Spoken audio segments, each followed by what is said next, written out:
नमस्कार कंढई ओडिया किचन को आपण मानक स्वागत करुच्ची मु कंढई। आज आम सागुदानार खीरी बनैबा। या आम पूजा व्रत सब ओकेजन रे बनै कि खाई परिबा।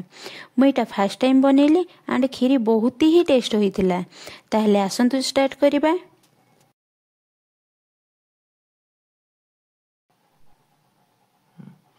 कड़ाई को गरम करी से गोटे चम्मच रिफाइन ऑयल नबा एंड काजू किशमिश को टिके फ्राए करी बाहर करदेबा। आपण बेसी फ्राए करें, जस्ट हल्का फ्राए करी काढ़ी नेबे। तापर से तेल रे गोटे बड़ चम्मच चीनी पकई ताको लाल हवा जाए घांटिबा। देखंतु चीनी आमर एठी लाल पड़ी आसिलानी।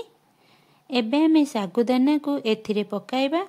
मैं सागुदाना को 15 मिनिट आगु बतुरई देइथिली। सागुदाना पकईबा परे भलरे चीनी रे मिसई दबा। या द्वारा खीरी रे भोजी खीरी परी कलर आसीजिवो। देखंतु सागुदाना रे भल कलर आसीगलानी। एबे आमे एथिरे क्षीर ऐड करिबा।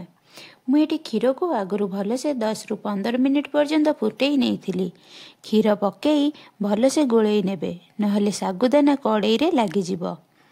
क्षीर टिके फुटी आसला परे ताकू भल से 1 मिनिट छाड़ी गोलई नेउथिबे, नहले क्षीर कड़ाई तले लागिजिवो एंड खीरी पोड़ीजिवो। मु एठी बड़ सागुदाना नेइची, आपण चाहिले छोट सागुदाना भी यूज करि परिबे। बड़ दाना खाइबा पई टिके भल लागे एंड खीरीर लुक्स भी भल आसी थाए। देखंतु खीरी भल से फुटी आसिलानी।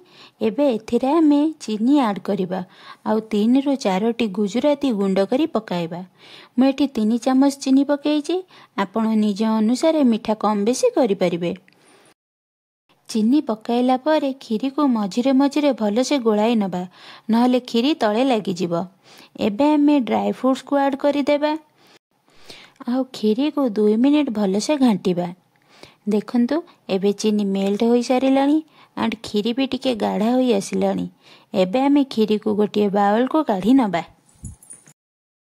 आपण खीरी को बेसी गाढ़ा करिवेनी, कारण खीरी ठंडा हेले बसी जिवो। आपण माने एही रेसिपीटी घरे थरे ट्राए करंतु। आपण मानकु निश्चिंत भल लागिवो। रेसिपीटी जदि भल लागिथिबो ताहेले लाइक एंड कमेंट करी निश्चिंत जणाइबे। चैनल रे नुआ थिले चैनल को सब्सक्राइब करिवे। धन्यवाद।